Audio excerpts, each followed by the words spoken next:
2025년 11월 10일 월요일입니다. YTN 라디오 온 AI 라디오 온에어의 문이 활짝 열렸습니다. 저는 에어, 우리 인공지능 진행자와 함께 방송을 만들어가고 있는 천연지능 인간 진행자 김우성입니다.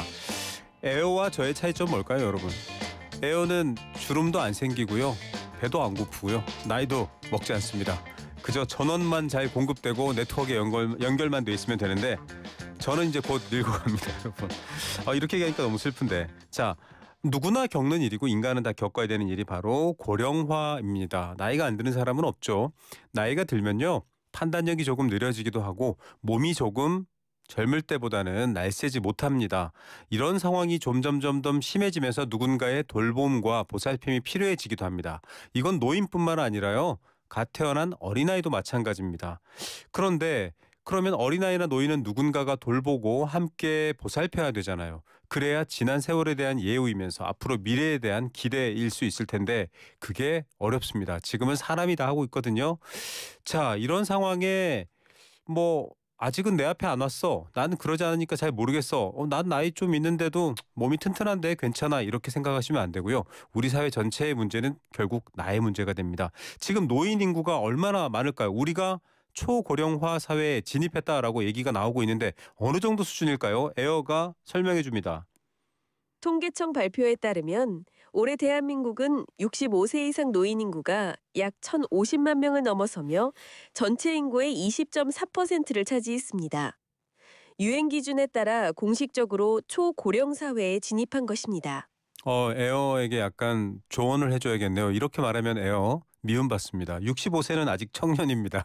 네, 실제로 시골 마을에 가면요, 65세인 어르신 보고 애기라고 부르시는 분들도 저는 봤어요. 실제로 시골 가서. 자, 그건 우리가 젊게 살겠다, 활동력을 오래도록 가져가겠다라는 의지이지만 유엔이 기준을 세워서 분류한 것에 따르면 65세 이상 노인 인구가 5명 중에 1명이면 초고령화 사회입니다. 그만큼 어려운데요. 문제는 여기서 그치지 않습니다. 아이를 키우는데도 마찬가지지만 노인을 돌보고 보살피는데도 돈이 들어갑니다.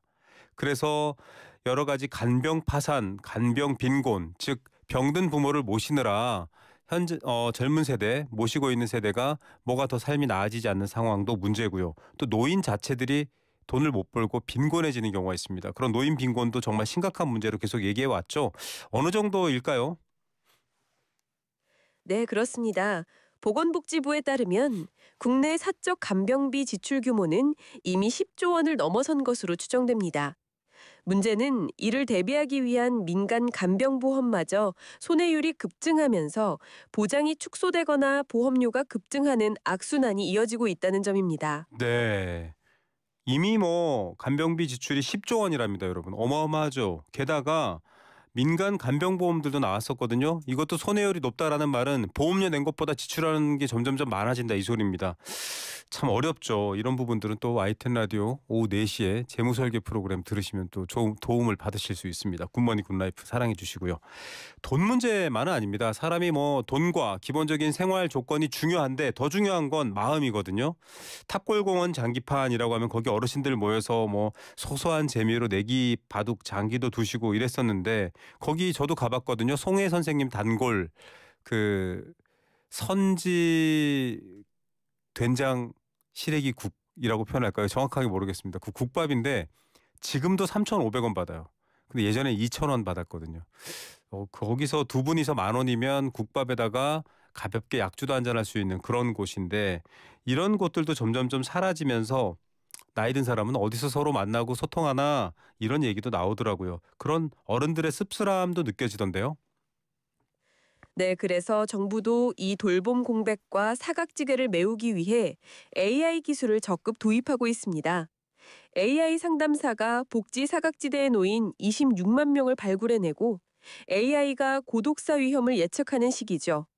네, 정부도 노력하고 있습니다만 아직은 AI가 어려운 분들이 많습니다. 이 방송 청취하시는 YTN 라디오 자주 들어주시는 청취자들 중에는 고령층인 분들도 있으세요. 노인층인 분들도 있는데 AI 제가 써보시라고 했지만 당장 뭘 어떻게 하란 말이야. 핸드폰 열었어. 자, 어떻게 하라고. 이렇게 하시는 분들 많으세요. 당장 하나만 가르쳐 드릴게요. 핸드폰 여시고요. 제미나이 혹은 챗 GPT 라고 그 프로그램 받으실 수 있는 마켓 혹은 앱스토어가 있거든요. 거기에 들어가셔서 치신 다음에 받으시면 됩니다. 그거 받는다고는 돈이 안 나가요. 유료 모델을 구독하셔야 돈이 나가는 거고요. 그냥 무료 버전은 돈이 안 나갑니다.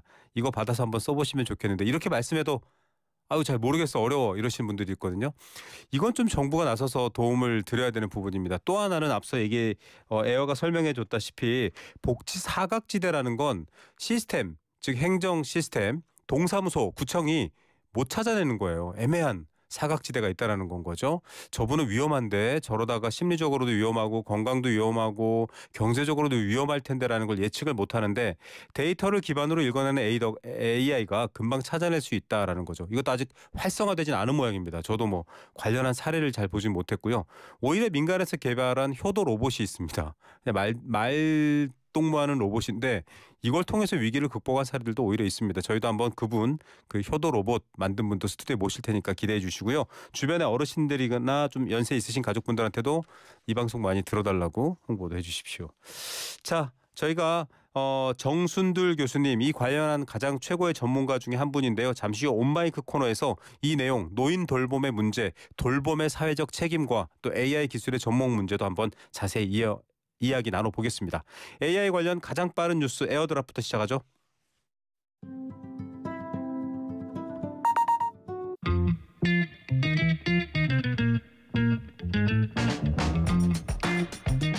네, 20세기에 마거릿 리드라는 인류학자가 있었습니다.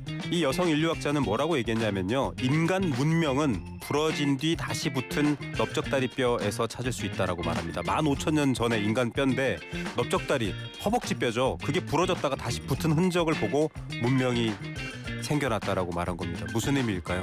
인간은 서로 돌보고 협력하고 살았기 때문에 이만큼 발전했다라는 얘기일 텐데 고령화 사회도 마찬가지고요. 아이 돌봄도 마찬가지입니다. 복지는요 바로 인간 문명의 가장 핵심입니다. 문명 그러면 뭐 기술 아니야? 글자 아니야? 뭐 지식 아니야? 이러실 텐데 아닙니다. 인간을 안 도우면 만들어질 수 없죠. 그냥 동물 상태가 되는 거죠. 그래서 AI가 온 시대에 돌봄이 무엇인가, 특히 노인 돌봄은 어떻게 풀어봐야 되는가, 이게 정말 숙제인데 이 분야 전문가와 이야기 나눠보겠습니다. 국민통합위원회 노년의 역할이 살아있는 사회 특별위원회 위원장도 맡으셨고요. 노년학회 회장도 지내셨습니다. 이화여대 사회복지학과 정순들 교수님에게 이 이야기 여쭤보겠습니다. 교수님 나와 계시죠? 네, 나와 있습니다. 안녕하세요. 네. 정선생입니다. 네, 교수님은 그래도 저도 마찬가지지만은 세월을 피할 수는 없는데 상대적으로 AI나 이런 신기술을 좀 더 잘 습득하셔서 그렇지 못한 사람보단 낫다 이런 생각하신 적이 있을까요? 네, 그렇죠. 아무래도 AI가 주는 생활의 편리함이라든가 유용함들이 우리에게 크게 다가오는 것은 사실인 것 같고요. 그게 요즘은 없으면 안 되는 세상이 맞아요. 된 것 같습니다. 네, 그런데 이게 공평할까요, 여러분? 제가 방송에서도 계속 어르신들한테 일단 AI 한번 써보세요, 뭐라도 물어보세요 이렇게 말씀드리는 이유가 이겁니다.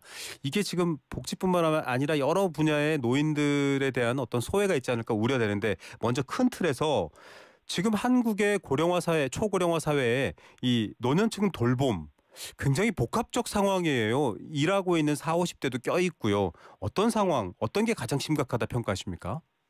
돌봄 문제는 지금 말씀하신 것처럼 정말 우리가 꼭 해결하고 가야 할 중요한 문제라고 볼 수 있는데요. 네. 실제로 이제 WHO라는 국제기구에서도 건강노화 2030을 발표하면서 통합돌봄이라든가 장기 요양 같은 돌봄이 굉장히 중요한 분야라고 하는 것을 강조하고 있거든요. 네. 마찬가지로 우리나라도 이제 노인 인구 65세 이상 노인 인구가 20%를 넘어섰잖아요. 네. 그렇게 하다 보니까 돌봄을 필요로 하는 노인 인구들이 많아지고 있습니다. 네. 그런데 그러한 경제적 비용을 우리가 과연 감당할 수 있을까? 이것이 이제 가장 큰 관건인 것 같아요. 네.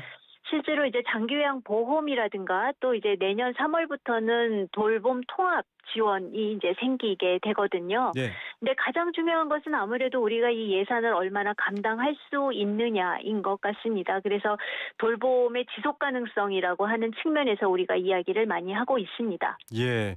당장의 가장 중요한 문제는 여러분 돈 문제입니다. 어쨌든 취약계층에 쌀도 드려야 되고 아프신 분들 병원 치료돼야 되고 따뜻하게 머물 곳 또 시원하게 머물 곳 이런 문제들인데 가족이 있는데 부유하지 않은 집들은 보면 간병 파산 이야기가 나오고요. 또 3, 40대, 뭐 40대, 50대가 결혼을 포기하고 그냥 부모 돌봄으로 또 본인도 그런 단계로 들어가는 경우도 많이 이야기되거든요. 이런 상황이 지속되다 보니까 아예 돌봄 공백도 얘기하고 있고요. 어떻게 평가해야 될까요, 저희가? 네, 돌봄 공백이라고 하는 거 일단 왜 생길까를 좀 살펴보면은요, 1인 가구가 증가한다라고 하는 데서 우리가 원인을 좀 살펴볼 수 있을 것 같은데요. 네. 1인 가구 증가 중에서도 이제 노인 인구, 그러니까 노인 가구의 비중이 1인 가구 중에서 35%를 차지할 정도로 가장 높은 비중을 차지하고 있어요. 네. 그렇다 보니까 아무래도 혼자 사시니까 누군가 병원을 모시고 간다든가 하는 이런 측면에서부터 이제 돌봄 공백이 아. 발생한다 이렇게 볼 수 있겠고요. 예. 그다음에 또 이제 우리가 생각해 볼 수 있는 게 이제 돌봄 인력이 부족하다라는 이야기를 늘 하고 있거든요. 예. 그래서 이제 OECD 국가 중에서 이제 예측을 해보면 우리나라가 앞으로 돌봄 인력이 가장 부족한 나라가 될 것이다. 이렇게 예측을 하고 있습니다. 예.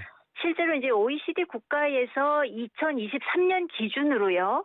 100명당 돌봄 인력을 추산을 해보면 한 5.6명 정도가 필요한데 네. 우리나라는 4.8명밖에 되지 아. 않습니다. 벌써 돌봄 인력이 부족하다라는 이야기고요. 네. 앞으로는 이게 더 심각해져서 이제 2043년 정도 되면은 100만 명이 추가로 필요할 거다. 이렇게까지 아. 예측이 나오고 있습니다. 정말 심각하다는 것을 이야기해 주고 있는 것이죠. 고령화되어가는 사회에 도움이 필요하신 돌봄이 필요하신 분들은 늘어가고 있는데 그걸 커버할 수 있는 그걸 해결할 수 있는 역량은 점점 부족해지는 상황. 지금도 주변에 보면 사실 부모님과 떨어져 있는 뭐 4, 50대 분들이 부모님 돌보려는 사람을 구하기가 굉장히 어렵다라는 얘기를 심심치 않게 듣거든요.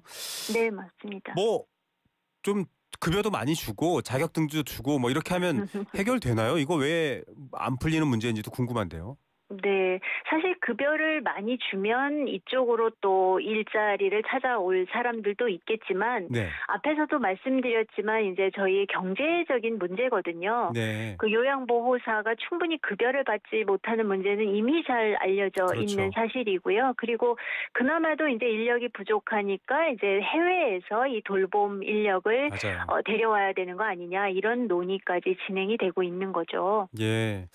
저도 뭐 가족 중에 어머니가 이런 간병일을 노년기에도 끊임없이 이제 일을 하시면서 노동을 하시면서 오히려 보람을 찾으셨는데 굉장히 어려운 현실이다라는 얘기를 많이 하셔서 네, 더 알 수 맞습니다. 있습니다. 이런 경제적 문제가 사실은 복합적으로 안고 있는 문제가 사회적 고립입니다. 혼자 네. 있으니까 위험한 상황에 빠지기도 쉽지만 그보다는 그걸 뭐라 할까요? 심리적으로 이미 포기해버린 상태, 뭐 경제적으로 포기하기 이전에 이런 상태가 그 고독사 하신 분들 네, 네. 보면 돈을 5만 원짜리를 수두하게 갖고 계세요. 근데도 안 좋은 음식만 드시다가 돌아가시는 분들 이런 사례를 봤는데 이런 네. 문제는 지금 좀 해결하려는 노력이나 혹은 가장 눈여겨봐야 될 현황이 있을까요, 교수님? 네, 네. 아무래도 이제 사회적 고립과 또 외로움이라는 문제를 같이 보고 생각하게 되는데요. 네. 이거 관련해서 사실 고독사 이제 예방법 뭐 이런 것들이 나오기는 했는데 네. 사실 고독사의 기본적인 원인이 그 고립과 외로움이거든요. 네. 그래서 지금은 고독사법이 있기는 하지만 좀 더 외로움이라든가 고립에 초점을 맞춰서 정책을 진행해야 한다는 논의가 진행이 되고 있고요. 네. 특히 이제 서울시 같은 경우에는 이제 왜 없어 해가지고 외로움이라고 하는 거 네. 이제 없애겠다 이렇게 네. 해서 이제 사회적 고립 지원센터 이런 것도 만들고 이제 여러 가지 그 프로그램들을 만들면서 또 상담 전화 같은 것도 만들었거든요. 네. 그래서 고립이라든가 외로움에 대처하기 위한 노력을 해오고 있습니다. 예, 저희도 좀 관심 갖고 언론사에서도 이 이야기를 많이 여러분들께 전하고 또 여쭤보고 전문가 정순들 교수님 같은 전문가 얘기를 듣고 하겠습니다. 왜 없어 여러분? 오애가 아니고 오이입니다. 네네. 외롭지 않아 이 뜻이죠. 왜 없어? 이런데 네, 요즘 네. 보면 AI 기술 때문에 저도 지금 어르신들한테 자꾸 써보시라 이렇게 말씀드리는데 AI로 조금 그 고립이라든지 네. 뭐랄까 외로움을 덜어주는 것들은 조금 효과를 보고 있더라고요. 교수님도 관련 인터뷰를 언론에서 조금 하신 걸 봤는데 네, 네. AI가 좀 대안이 될 수 있습니까? 대안이 될 수 있다고 봅니다. 앞에서 제가 말씀드린 바와 같이 이제 1인 가구가 급증하고 있잖아요. 특히 네. 노인 가구에서. 그렇다 그러면 이분들이 사실은 대화할 사람들이 부족하다는 거고요. 네. 실제로 이제 사람과의 대화가 무엇보다 중요하겠지만 그것이 되지 않은 상황에서는 AI 스피커가 그래도 어느 정도 심리 정서적인 측면에서 안정감을 제공해 주고 있습니다. 실제로 데이터를 통해서도 이런 부분들은 확인이 되고 있는데요. 네. 고립이나 외로움 또 우울감 이런 것들이 좀 감소된다라는 그런 연구 결과들이 보고되고 있습니다. 네, 물론 개인정보와 프라이버시에 대한 보호가 중요하겠지만 대화를 통해서 우울증을 좀 미리 전문가들이 아주 기초적인 수준에서는 발견할 수도 있고요. 네네. 많이 쓰시더라고요. 지금 효도 로봇이 보도가 됐는데 네네. 언뜻 보면 저 어릴 때 그 TV에서 하던 인형극에 나오는 그 네, 인형들처럼 맞습니다. 생겼어요. 근데 저도 이런 관련 세미나에서 대표를 직접 만난 적도 있는데 네네네. 아주 최고의 기술이 안 들어가도 되더라고요. 노인들은 조용한 환경에 계시잖아요, 집에. 네네, 그러니까 그렇게 맞습니다. 비싼 프로그램을 안 써도 돼요. 생각보다 안 비쌉니다, 여러분. 근데 네. 이게 지자체에서도 공급하고 이 실제로 교수님 입장에서 보기에는 이게 1인 노인 가구의 어떤 사회적 고립이나 개인적인 어떤 심리 문제를 해결하는데 이런 로봇들이 더 보급되는 게 좋다. 이렇게 좀 권고하실 수 있을까요? 어떤 입장이십니까? 네, 어떻게 보면 이제 이런 로봇들이 앞에서 말씀하신 것처럼 이제 노인들께 보급을 했을 때 어르신들께서 이제 이 인형을 사실은 의인화합니다. 마치 손자, 손녀같이 생각하시는 거예요. 그래서 네. 이 인형을 막 얼러주고 또 이야기를 나누려고 하시고 옷도 사준대요. 네. 네, 맞습니다. 초창기에 이제 이 효돌이 보급됐을 때는 사실은 쌍방향 의사소통을 못했었거든요. 네. 그럼에도 불구하고 일방적으로 이 인형이 이제 이야기를 하는 거에 대해서도 이제 반응을 해 주시면서 여러 가지 진짜 친손녀처럼 이렇게 대하시는 것들을 볼 수 있는데 그런 부분들을 통해서 이제 우울감을 많이 감소시켰다고 볼 수 있고요. 실제로 네. 제가 들은 네. 사례는 우리나라뿐만 아니라 이제 한국에서 이민 가신 노인들에게도 이걸 보급을 해봤다고 하는데요. 예, 그런 내용들이 더 많이 이제 보고가 되더라고요. 그래서 네. 충분히 이제 그런 그 고립감이나 이런 부분들을 해소하는 데 많은 기여를 할 수 있다. 이렇게 볼 수 있을 것 같습니다. 네, 자녀들이 뭐 좀 새로운 기회를 찾으러 뭐 미국이나 해외에 갔는데 한국말도 안 들리고 집에 그렇죠. 있으면 외로운데 굉장히 참 뭐랄까요? 굉장히 못 봤던 좋은 점인데 저도 지금 기사에 나와 있는 거 보면 네네. 효돌이라는 이제 회사에서 만든 이 로봇입니다. 반려 로봇, 노인 대상 로봇인데 네네. 예, 이렇게 얘기를 합니다. 할머니가 느끼기가 했더니 제가 흉내를 내볼게요. 할머니 뭐 하다가 이제 오셔? 심심해서 뒤질 뻔했네. 제가 전라도 사투리 잘 못했는데 이거 할머니 입장에서 네. 너무 반가운 거죠. 막 이렇게 좀 그렇죠. 친근하고 예, 눈높이, 적정 기술 이런 사회적 말도 떠오릅니다. 그런데 교수님 궁금한 게 있습니다. 결국은 여기에 관련된 예산도 늘리고 실제로 좀 활용하게 하고 로봇 같은 이런 부분들을 많이 활용하게 하는 게 네. 교수님 말씀하신 인간과 인간끼리 조금 해소하고 해결해야 되는 돌봄, 복지에 대한 네. 부분을 오히려 너무 기술적으로만 그냥 쓱 몰아가는 거 아니야? 이렇게 우려하시는 분들도 있거든요. 네. 그런데 실제로는 이제 우리가 좀 기술적으로 무엇이 발전을 해야지 그것을 이용해 볼 수 있을지 아닐지도 결정을 할 수 있을 것 같거든요. 네. 아무것도 발전이 되지 않은 상태에서 우리가 지레 겁을 먹을 필요는 없다고 생각을 하고요. 예. 예, 그럼에도 불구하고 어찌됐든 우리는 이런 AI라든가 이런 기술들은 보완제로서 역할을 하는 것이 하시지 절대 이제 대체제의 역할을 하는 거라고 보지는 않습니다. 그래서 어느 정도 정말 그 외로움이나 우울을 감소시키는데 보완제로서는 충분히 역할을 할 수 있기 때문에 앞으로도 기술 발달은 매우 필요하다고 볼 수 있습니다. 네, 여러분 공백을 없앨 수는 없습니다. 예를 들어 보면 80대 아프신 거동이 어려운 어른이 계시는데 24시간 7일 붙이려면요. 네. 정말 웬만한 돈이 아니면 안 되거든요. 근데 다만 맞습니다. 인간이 못 도와주는 부분은 교수님 말씀하신 것처럼 AI의 여러 기술적 측면으로 좀 커버할 수 있다. 이 말씀이신 것 같고요. 네네. 예. 실제로 근데 어르신들은 좀 디지털 소외가 원래부터도 있었는데 AI는 더 소외된 측면이 있습니다. 이 소외라는 게 접할 기회도 없고 할 의향도 없어서 낯설어 하시거나 네네. 예, 아예 뭐 막 무서워서 끊어버리시거나 이럴 수도 있지 않을까요? 네, 맞습니다. 실제로 제가 경로당을 한번 방문을 했었는데요. 네네. 거기에 이제 효돌은 아니지만 이게 서 있는 로봇이 하나 있었어요. 네. 그런데 어르신들께서 그 로봇을 아무도 쳐다보지 않으시고 아무도 대화를 안 하시더라고요. 그래서 네. 이거 좀 낭비 아닌가 하는 생각을 사실 한 적이 있었는데요. 아무래도 이제 어르신들은 거기에 다른 어르신들을 만나니까 네. 거기 서 있는 로봇이 친근하지 않으셨을 수 있다고 생각이 들고요. 특히 우리나라 어르신들은 정보화 수준에서 보면 다른 연령대보다도 가장 떨어지고 또 이제 장애인보다도 정보화 수준에서 낮은 것으로 아이고. 보고가 되고 있어요. 그렇기 네. 때문에 이 AI로 인한 여러 가지 그 디지털 리터러시 네. 그런 측면에서 이제 여러 가지 장벽이 있다 이렇게 말할 수밖에 없는 것 같습니다. 네, 저희도 사실 라디오 매체는 그래도 아직 어르신들 또 컴퓨터나 핸드폰을 잘 볼 수 있는 기회가 없는 이동하시는 노동하시는 분들이 많이 듣거든요. 저희가 더 열심히 방송을 하겠습니다. 교수님 좀 어떻게 해결해야 될까요? 그러면 좀 체계적 교육이나 과거에 네. 정보화 시대 붐 일었을 때 인터넷 교육하듯이 좀 그렇게 대대적인 교육이 필요할까요? 네, 아무래도 대대적인 교육이 필요하다고 보고요. 실제로 이제 노인복지관이나 이런 곳에서는 키오스크 교육이라든가 어르신들이 이제 일상생활에 필요로 하는 그런 교육들을 하고 있는데요. 네. 사실 효돌 같은 로봇을 이제 댁에다가 이렇게 가져다 드릴 때도 이것을 어떻게 활용하는지에 대한 교육을 해야지 되고요. 네. 그게 반복적으로 좀 실시될 필요가 있겠더라고요. 맞습니다. 예, 어떤 지자체 같은 경우에는 보급은 했는데 실제로 모니터링이 안 되고 또 어떻게 이용하시는지에 대해서 제대로 잘 모르는 경우도 있더라고요. 그래서 네. 보급만 하는 것이 중요한 게 아니라 어떻게 활용을 하시고 또 디지털 리터러시를 어떻게 높여가야 할 것인가에 대한 교육이 무엇보다 뒤따라야 할 거라고 생각이 됩니다. 예. 그 노인복지관뿐만 아니라 실제로 이제 교육을 할 수 있는 뭐 디지털 플라자라든가 이런 부분들을 좀 만들어서 적극적으로 교육을 할 필요가 있을 것 같습니다. 네.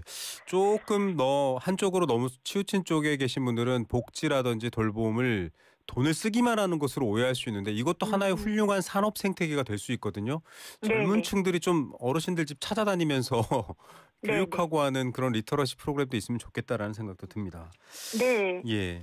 제가 이제 생각한 게 그거거든요. 사실은 이제 우리가 이런 산업화에만 너무 초점을 맞춘다라고 이야기를 하지만 저는 이제 고령화 사회가 하나의 기회가 되는 것은 바로 이제 노인 인력이 많고 이런 기술력을 활용할 수 있는 사람들이 많아진다는 거예요. 그렇다면 이제 산업계의 또 하나의 기회가 될 수 그렇죠. 있다는 거거든요. 네. 예, 그런 측면에서 우리가 긍정적으로 생각을 해볼 필요가 있고요. 또 하나는 지금 말씀하신 것처럼 이제 젊은이와 노인의 어떤 세대 소통의 또 하나의 수단이 될 수 있다고 볼 수 있어요. 저도 이제 세대 소통 앱 같은 것들을 만들어서 한번 젊은이와 노인들이 대화하고 소외되지 않도록 하는 그런 노력을 한번 해본 적이 있는데요. 젊은이들이 무엇보다 좋은 교사의 역할을 할 수 있는 것 같아요. 그래서 혼자 고립되어 있는 어르신 댁에 방문해서 이제 이러한 교육을 좀 시켜드리고 또 어떻게 활용하고 계시는지를 또 볼 수 있는 것도 좋은 세대 간에 공감할 수 있는 기회가 되지 않을까 싶습니다. 네, 교수님처럼 이렇게 실질적으로 다양한 시도를 하신 분들이 좀 정책 결정 과정이나 예산 투입 과정에 많은 조언을 해주셔야겠다라는 생각이 들고 실제로 그렇게 하고 계시잖아요. 네, 네. 그렇습니다. 네. 네. 여러분 이 돌봄에서 저는 약간 연결이라는 단어도 떠오르는데요. 뭐 돌봄 산업, 돌봄 경제든 뭐든 간에 서로 연결됐을 때 더 시장도 커지고 돈도 더 많이 벌 수 있고 또 유용하게 쓸 수 있고 이런 상황이어서 좀 관심 가져주셔야 될 것 같고요. 그런 차원에서 교수님 결국은 AI와 기술이 좋게 뭐랄까요 보완제는 되는데 우리 사회가 돌봄이나 복지를 어떻게 바라봐야 되는가 거기에 쓰이는 돈 거기에서 만들어지는 새로운 일자리를 어떻게 바라봐야 되는가 이 근본적인 본질적인 문제는 조금은 아직도 어렵다라고 평가하시는 분들도 있습니다. 어떻게 보십니까? 사실 돌봄이라고 하는 거는 저는 일상이다 이렇게 표현하는 사람인데요. 네. 예, 우리가 사실은 아침에 일어나서 머리를 감고 뭐 세수를 하고 옷을 입고 이런 것 자체가 사실 스스로의 돌봄이거든요. 그렇죠. 그런데 이제 그런 돌봄을 할 수 없게 됐을 때 문제가 생기는 거고 그렇기 때문에 이제 우리는 날마다 일어나서 그런 돌봄을 이제 생활화하는 거라고 보는 거예요. 그런 측면에서 돌봄은 딱 띄워놓고 생각할 수 있는 거는 아니라고 하는 거죠. 그런 네. 측면에서 이제 돌봄에 대한 비용이 너무 많이 들어가다 보니 그걸 우리가 어떻게 감당할까? 않을까 이런 측면에서 약간 더 부정적으로 보고 노인이 우리에게 부담이 된다 이렇게 생각할 수 있을 것 같은데요. 그거를 이제 다른 측면에서는 제가 앞에서 말씀드렸다시피 이것을 이제 산업화해서 오히려 경제적으로 이제 견인할 수 있는 그런 역할을 생각해 볼 수 있을 거고 누군가가 감당해야 할 역할을 이러한 기술이라든가 이런 부분들이 또 함께 해 나가 준다면 사람들이 그만큼 힘들어하는 영역에 도움을 받을 수 네. 있는 거거든요.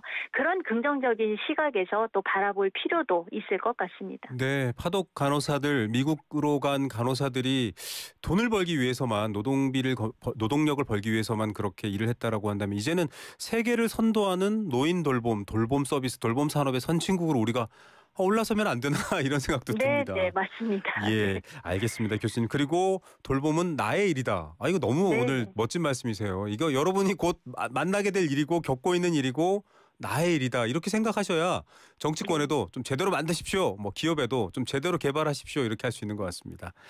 네, 네. 알겠습니다. 오늘 교수님 통해서 아주 좋은 말씀 많이 들었고요. 또 저희가 인간과 AI가 공존하는 여러 돌봄이나 복지 관련 이슈 있을 때 또 한번 귀한 시간 여쭙겠습니다. 오늘 말씀 감사드립니다.